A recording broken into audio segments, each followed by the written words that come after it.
इकडे मनोज जरांगेंच्या उपोषणाचा आज चौथा दिवस आहे। त्या संदर्भातली महत्त्वाची बातमी, धनंजय देशमुख या उपोषणामध्ये आज सहभागी होणार आहेत। त्यामुळे संपूर्ण मराठा बांधवांचं लक्ष आजच्या या उपोषणाकडे असेल। मराठा आरक्षणाच्या मागणीवर जरांगे यांचं उपोषण पुन्हा एकदा सुरू झाले आणि चौथा दिवस आहे। अंतरवाली सराटीमध्ये सामूहिक उपोषण सुरू आहे, तर मनोज जरांगेंची प्रकृती खालावल्याचं सुद्धा कळतंय। जरांगे यांच्यासोबत सामूहिक आमरण उपोषणामध्ये अनेक मराठा आंदोलक देखील सहभागी झालेत आणि काल तब्येत त्यांची खालावली होती। त्यानंतर डॉक्टरांनी तपासणी केली, तर मराठा समाजाला ओबीसी प्रवर्गातून आरक्षण देऊन राज्यातल्या संपूर्ण मराठा समाजाला सरसकट कुणबी प्रमाणपत्र द्यावं अशी मागणी पुन्हा एकदा जरांगेंनी आता लावून धरलेली आहे।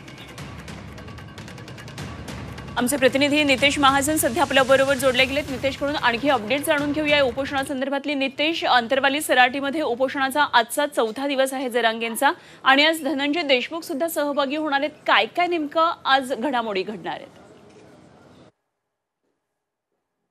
जोपर्यंत सरकारकडून कोणत्याही हालचाली मागण्यांबाबत होत नाही तोपर्यंत उपचार घेणार नाही अशा प्रकारची भूमिका मनोज जरांगे पाटील यांनी घेतलेली आहे। आणि आजच्या या आमरण उपोषणामध्ये खास करून मस्साजोगचे जे सरपंच आहेत संतोष देशमुख यांचे बंधू धनंजय देशमुख हे सुद्धा दिवसभर सहभागी होणार आहे। काल रात्री धनंजय देशमुख या ठिकाणी आलेले आहेत अंतरवाली सराटीमध्ये आणि आजच्या उपोषणामध्ये ते सहभागी होणार आहे। काल रात्री या ठिकाणी आल्यानंतर धनंजय देशमुख यांनी जरांगे पाटलांची भेट घेतलेली आहे, त्यांच्या तब्येतीची विचारपूस केलेली आहे। मात्र जरांगे त्यांच्या भेटीनंतरही उपचार घ्यायला तयार नाहीये आणि त्यामुळं आता सरकार या उपोषणावर काय तोडगा काढतं हे देखील आपल्याला बघावं लागेल। कारण आजचा चौथा दिवस असल्यामुळे जरांगे यांच्या सोबतच इतर जे उपोषणकर्ते आहेत त्यांची तब्येत मोठ्या प्रमाणामध्ये खालावत चाललेली आहे आणि त्यामुळेच या सर्व आंदोलकांच्या प्रकृतीबाबत आणि या अगोदरचे जे जुने आजार त्यांना आहेत त्या आजारांचे रिपोर्ट मिळण्यासाठी पोलिसांनी जरांगे कोर कमिटीतील 8 जणांना नोटीस बजावलेली आहे।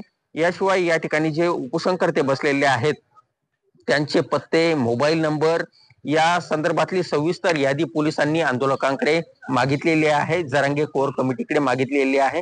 दरम्यान आता या संपूर्ण उपोषण आपण जर बघितलं तर आता यावर काय तोडगा निघतो हे आपल्याला पाहावं लागेल। निश्चितच धन्यवाद नितेश, दिलेल्या सगळ्या या सविस्तर माहितीसाठी आणि जरूर या सर्व घडामोडींवर लक्ष ठेवून राहा।